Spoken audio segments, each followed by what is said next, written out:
It's a story about a mysterious figure, a deceptive light, and a warning that perhaps we should all heed a little more carefully. Have you ever heard a local legend that just sends shivers down your spine, even if you don't quite believe it? Well, the villagers of Black Hollow certainly had one, and it involved a spectral wanderer known only as the Lantern Man. Now, imagine this. Nestled deep within the countryside, surrounded by vast, ancient moors, lies the small secluded village of Black Hollow. For generations, the people there passed down whispers of a figure who roamed those desolate moors after dusk.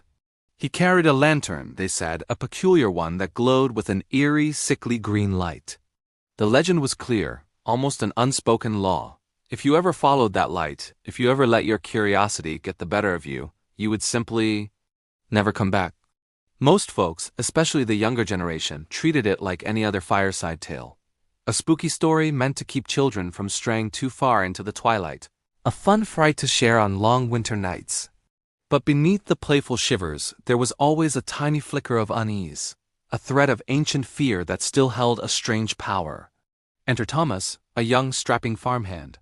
He was a practical man, grounded in the earth, and decidedly skeptical of old wives' tales and spooky legends. Ghosts? Ghoulies? Just stories, he'd say with a dismissive wave of his hand.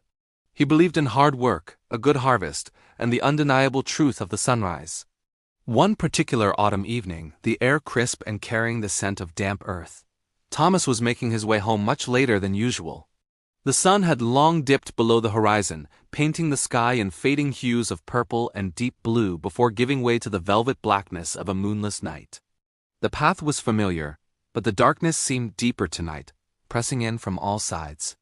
As he trudged across the vast, open fields, his gaze drifted towards the distant, undulating expanse of the moors. And that's when he saw it, a light. A distinct, sickly green glow, bobbing slowly in the distance. At first, Thomas wasn't alarmed. Just a traveler, he probably mumbled to himself. Perhaps a shepherd returning late or a solitary wanderer caught by the night. The figure moved slowly, methodically, swinging the strange lantern from side to side in a rhythmic, almost hypnotic motion. Curiosity, that ancient human trait, began to prickle at Thomas. He wasn't scared, no, just intrigued. Who would be out on the moors at this hour with such an unusual light? He decided to call out, his voice strong and clear against the whispering wind. "Hello, is anyone out there?" But the figure didn't respond. It didn't even pause its slow, deliberate swing. Instead, it just stopped. Just like that, in the middle of the vast open moorland. And then, something truly unsettling happened. The lantern's light, that eerie green glow, began to pulse. Brighter, then dimmer, then brighter again. It throbbed, almost like a grotesque, otherworldly heartbeat, echoing the rhythm of a living thing. Thomas felt a strange sensation then, an unnatural tug in his chest, an invisible pull towards that pulsating light. It was as if the light itself, in its rhythmic dance, was reaching out, calling to him, drawing him closer with an irresistible, silent summons. He tried to resist, tried to turn his sturdy farmhand's body away from the mesmerizing glow. But it was as if his feet had a mind of their own. Step by agonizing step, they began to move, carrying him forward, against his will, towards the haunting green light. He followed, his mind screaming for him to stop, but his body refusing to obey. The figure never turned, never spoke a single word. It just continued its slow, silent leading, deeper and deeper into the marshes that bordered the moors. The ground grew soft beneath Thomas's boots, sucking at them with each step, the damp earth squelching ominously. The air grew heavy, thick with the scent of stagnant water and decaying leaves. The lantern swayed, a pendulum of doom, its green light casting grotesque, dancing shapes across the swirling fog that now enveloped them. Shadows stretched and contorted, taking on monstrous forms. Thomas saw faces in the mist, fleeting glimpses of agonized expressions, hands reaching out from the swirling vapor, only to vanish as quickly as they appeared. He tried to shake his head, to clear his vision, to convince himself it was just his imagination playing tricks in the unsettling gloom. But the shapes, the shadows, they moved when he didn't. They seemed to acknowledge his presence, to watch him with unseen eyes. His heart hammered in his chest, a frantic drumbeat against the silence of the marsh. He wanted to scream, to run, to break free from this terrifying, silent procession. But he was paralyzed, held captive by the relentless pull of the green light. Finally, after what felt like an eternity, the figure stopped. It stood motionless at the edge of a large, perfectly still pool of black water. The surface was like polished obsidian, reflecting the eerie green glow of the lantern. The lantern itself hovered directly above the water, its light rippling across the dark surface, making it seem alive, shifting and shimmering with a sinister energy. Thomas, compelled by a morbid fascination, dared to lean closer, to peer into the inky depths. And what he saw there beneath the water shattered the last vestiges of his sanity. Dozens upon dozens of pale faces stared back at him. Eyes wide, unblinking, filled with an ancient despair. Their mouths were frozen open, locked in silent, eternal screams. They were everywhere, pressed against the surface, their features distorted by the water, a silent chorus of the lost. Thomas's breath caught in his throat, a raw gasp that never quite escaped.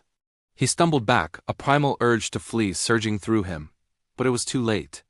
The figure, which had been facing away, finally turned. Its face was hidden deep within the shadows of a large, dark hood, a void where features should have been. But within that darkness, two hollow lights burned. They weren't bright like the lantern. No, these were like dying coals, embers of malevolence that glowed with a cold, ancient fire. And then the lantern man lifted the lantern. It swung towards Thomas, its sickly green glow washing over his entire body. A wave of icy paralysis swept through him. His limbs locked, his muscles seizing up completely. He could not scream. He could not move. He was utterly, terrifyingly helpless. The black water in the pool stirred, breaking its perfect stillness. Ripples spread outwards, disturbing the ghastly reflections of the faces below. And then, from beneath the surface, cold skeletal hands reached up. They were pale, almost translucent, and they rose from the depths with an unhurried, terrifying certainty. They seized Thomas's ankles, their grip like iron bands, cold and unyielding. He felt a sudden sharp tug, a powerful force dragging him downwards. He struggled, a desperate, silent battle against the inevitable. But his body remained locked, unresponsive to his terrified will. The lantern's glow, directly above him now, burned brighter than ever, an intense, blinding emerald before it was suddenly, abruptly extinguished. The black water swallowed him whole, closing over him with a final, chilling gulp. The next morning, as the first rays of the sun painted the sky with soft, hopeful hues, the marsh was silent once more. Not a ripple disturbed the black pool. Not a sound broke the stillness of the air. Everything was as it had been, serene and deceptively peaceful. Only one thing was different. On the muddy bank, right at the edge of the ominous pool, sat a single lantern. Its flame, though faint and almost imperceptible in the morning light, burned steadily, waiting for the next wanderer, the next curious soul, the next person to be lured by its deceptive, sickly green glow. And in the village of Black Hollow, the whispers began again, softer this time, imbued with a fresh, chilling certainty. The villagers passed the warning from parent to child, from neighbor to neighbor, a solemn, fearful truth. If you ever see the lantern man, never, ever follow the light. This tale is a powerful reminder that some stories exist not just to entertain, but to warn. It teaches us about the dangers of unchecked curiosity and how sometimes the greatest threats come cloaked in the most alluring disguises. What do you think about the lantern man? Have you ever heard a local legend that chilled you to the bone? Let me know in the comments below. And if you enjoyed this journey into the unknown, please give this video a big thumbs up, subscribe to the channel for more spine-tingling stories, and hit that notification bell so you don't miss our next adventure.